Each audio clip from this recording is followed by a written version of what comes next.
Hi, this is Stephen Brower, Raton Valley Community College. This is for computer literacy in summer of 2017.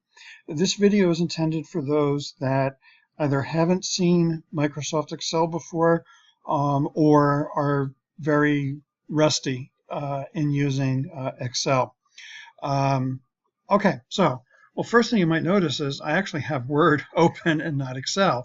What I want to do is sort of like compare the difference and similarities between them.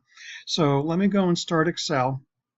And similarly to Word, when we begin, now I already had started over here, one of the things we can do is actually start with a blank document. Well, same thing here in Excel, we can start with a blank workbook.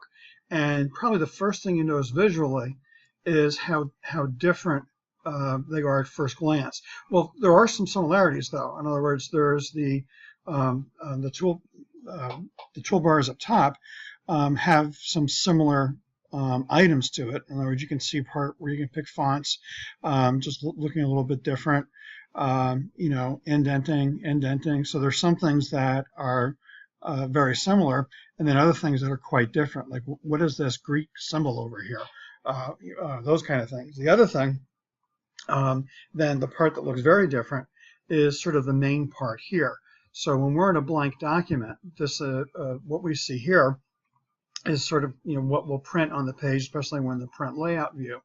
When we're here in Excel, well, what we have is sort of like a row and column approach. This initially was intended for accountants, and a lot of the ledgers that they had used were laid out in sort of rows and columns. And the idea is you can do a column of numbers, and in the old days you would manually total them up. Here with Excel, we can have the calculator. We can have the computer and calculate what a total is. So what we see here is a sort of a grid, whereas over here in Word, we don't.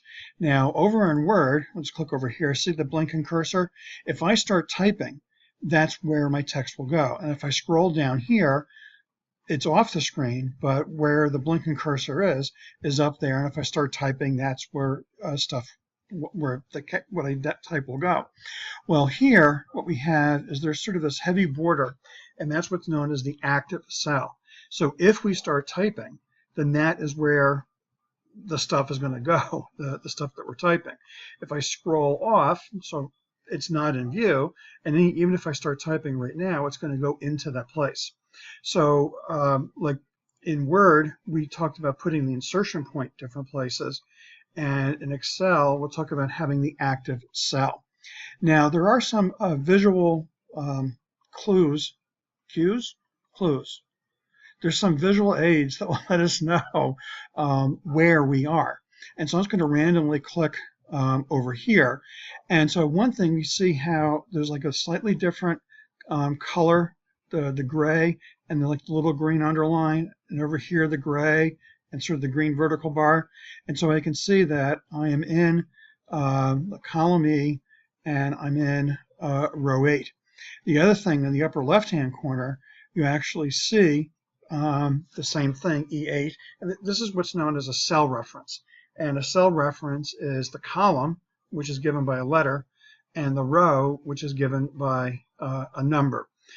So we can see the cell that we're in terms of looking there. We see that we're in the active cell is cell E8, which means if I start typing, it's going to go there. And the other thing is the visual clue, which in a sense, if I start scrolling, I don't see the active row I'm in, but I can see the active column. Well, same thing, other direction. Okay. Now, let me switch back to here. If I do start to type here, well, let me just start to type. Let's say it's soda sales by. Okay, now let me do it by brand. It looks as if what I'm typing is taking up A1 and B1. But the way that Excel works is it actually has these cells are like buckets, and the stuff that we type goes into a bucket. If a bucket is wider than what it actually has, we actually will see it stretch across. Now, at the present moment, I haven't hit enter yet. And actually, let me bring this up a little bit. I apologize, it wasn't there. See down here, the enter, it's letting me know that I'm actually in entry mode.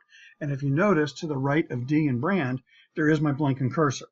And so this is where I have been typing. In terms of accepting what we've typed in, one thing we can do is if we click this check here, it'll accept what we have. The other thing is we can press enter. Oh, okay, this is a total accident.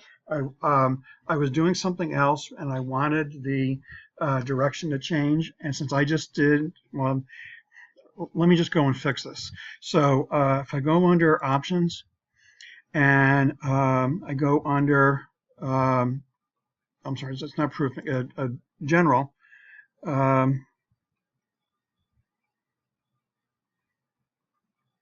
Sorry, advanced. I'll get this right. I only do it like once a semester. And so here, after pressing enter, move selection, and I want it to move down. So normally when I enter a column numbers, we actually will have it move it down. So I do apologize. So what I'm going to do is, I'll tell you in a second what I just did. I just hit F2, so I'm in the edit mode in A1. So now we'll pretend we're here, and I go and hit enter. Now it moves me down to A2. So I apologize for that little, oops, that I had going there. So anyway, so it visually looks as if that soda sales is in A1 and by brand is in B1. But that's not the case, because if I click in B1, well, one thing, what's up here, this formula bar, is going to be a copy of what is in the cell that we're in. I click here in A1, there's the soda sales by brand. Click here in B1, it's not there. So B1, although visually it looks as if that data is there, it isn't actually there. So something that we'll have to get used to are things like the buckets that we have. Now, I'm just going to type something and I'll remove it. So I was just putting in just an X here in the B1. And so as you notice, that A1 got cut off because of the X that I had put in. And if I click back on the A1, we see that it's there. I could, if I move my mouse between the A and B, spread a little bit to the right, it gets a little bit wider, a double click, it'll resize to it. But anyway, let me just go back to where we were. Let me get that out, and boom, we're here. Okay.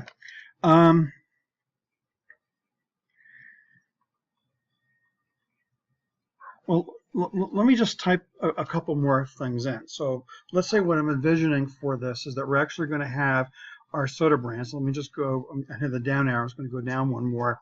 And let's put in here my brand. Thanks. Brand. Oh, by the way, when you're in the enter mode, if you do hit sort of the right arrow, what it'll do is it'll accept what you have, and it'll take you one cell to the right.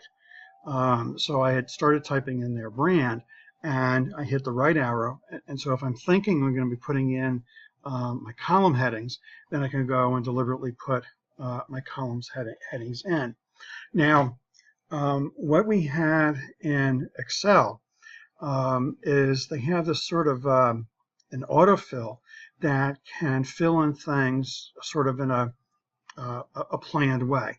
Meaning, suppose I actually type Jan for January, and then I decide, okay, you know what? Let me go and click back on this cell. Now we do have to be careful when we're dealing with selecting. See how right here this is a white cross? Whenever we have a white cross, it'll select the cell that we are highlighting.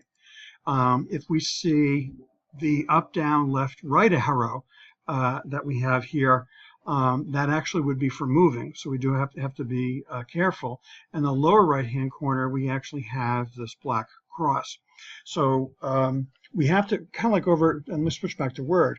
So remember for Word, if we have it in this position, it'll highlight the line that we're on, and over here we actually have the I-beam, and so the mouse pointer actually had changed given our context, and that's happening over here, that our mouse pointer is changing depending on the context.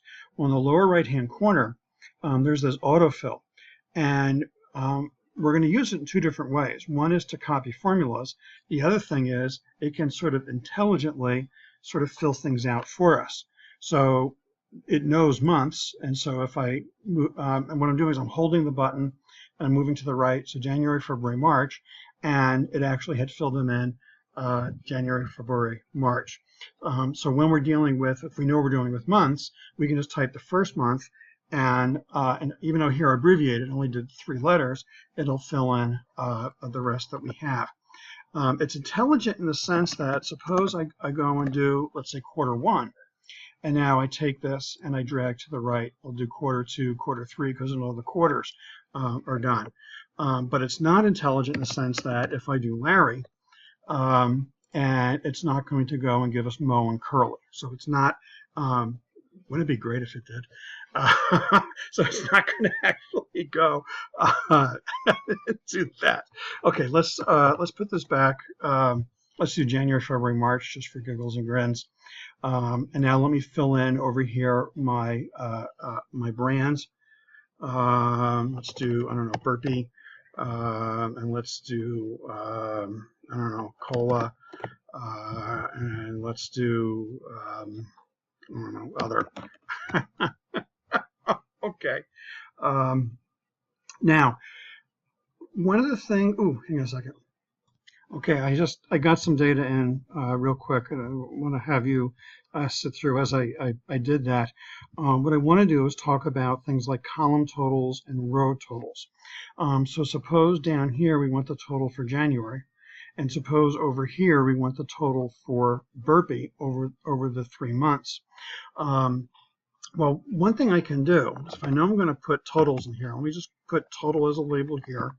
Let me put total as a label here.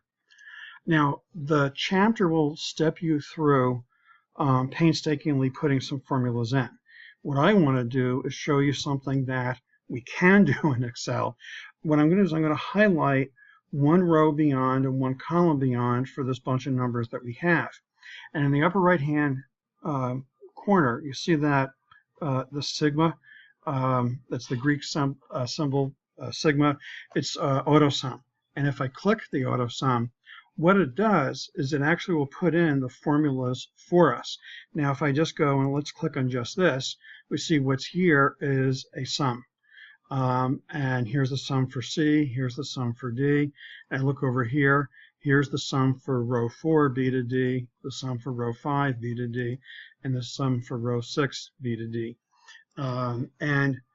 Whoops, I missed one. And so here it does, in a sense, it's whether we do the sum of the column totals or the sum of the row totals, this right here, then they should match. So it's something that the book doesn't step you through in terms of putting that in. It's just a very convenient thing to do if we're quickly trying to get some totals in there. Okay, keeping an eye on the clock.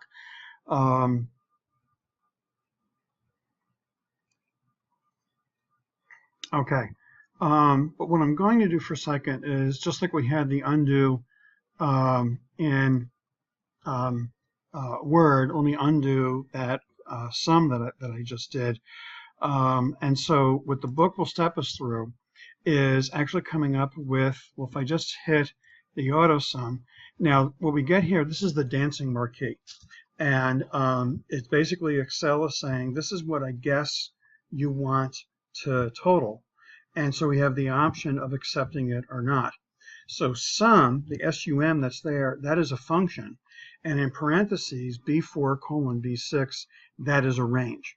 The sum of the range, and the ranges are always as rectangles. And so the first number is the upper left corner, and the second number is the lower right corner. Now, in this case, they happen to be in the same column in terms of that, but it is the sum is that range. And let me just press enter to accept the formula. If I just click back here, we can see there's the sum. Oops, time.